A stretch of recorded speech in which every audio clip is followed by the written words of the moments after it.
Every year, the monsoon winds reverse direction, creating a reliable two-way route across the Indian Ocean. Ancient sailors used these seasonal winds to travel between East Africa, Arabia, India, and Southeast Asia, building a vast trade network. Often overshadowed by the Silk Road, this maritime system was older, larger, and helped connect much of the ancient world through commerce and cultural exchange.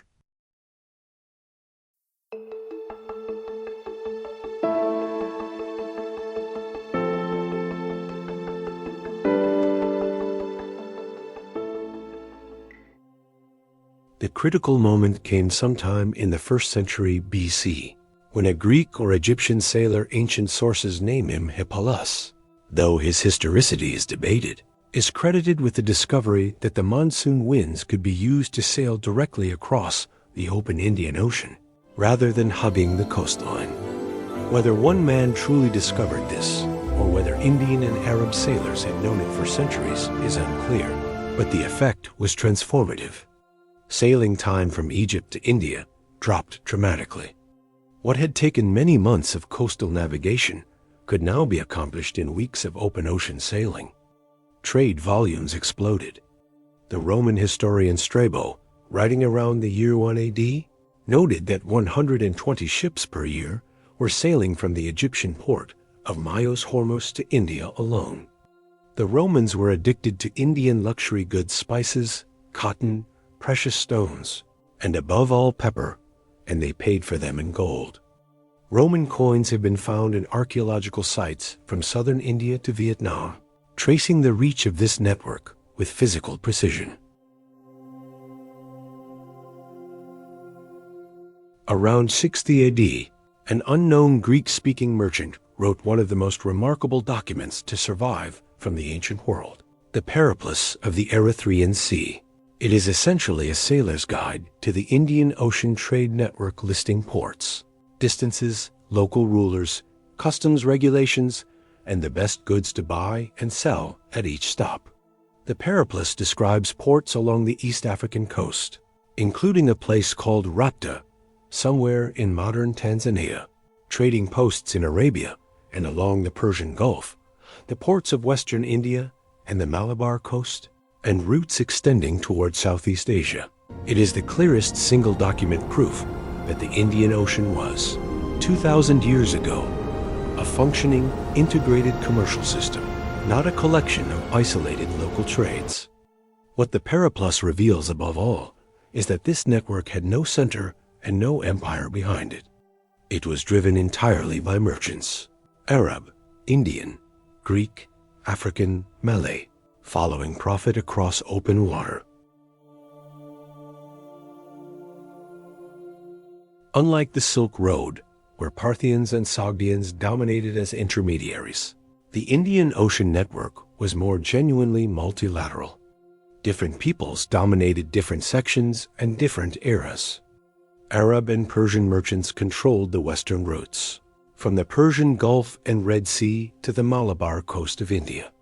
Their dhows, built without nails using stitched planks and rigged with lateen sails, were perfectly suited to the monsoon winds. Arab merchants had been sailing these waters since at least the 3rd millennium BC. Indian merchants, particularly from Gujarat and the Tamil South, dominated the central and eastern routes. Tamil Sangam poetry from the 1st centuries AD describes a cosmopolitan port culture of merchants, sailors, and foreign goods. The Chola Empire, at its height in the 10th and 11th centuries AD, launched naval expeditions that reached Southeast Asia, controlling trade routes across the Bay of Bengal. The Malay world, centered on the Strait of Malacca, was the crucial junction between the Indian Ocean and the South China Sea. The kingdom of Srivijaya, based in modern Sumatra from the 7th to the 13th century AD, grew fabulously wealthy simply by controlling this choke point, taxing every ship that passed through. And East Africa was not merely a passive recipient. The Swahili coast from modern Kenya to Mozambique was a network of prosperous trading cities exporting gold, ivory, iron, and enslaved people northward in exchange for Indian textiles, Chinese porcelain, and Persian glass. Pilwa, on the Tanzanian coast, so impressed the Moroccan traveler Ibn Battuta in the 14th century that he called it one of the most beautiful cities in the world. Like the Silk Road, the Indian Ocean network carried far more than merchandise.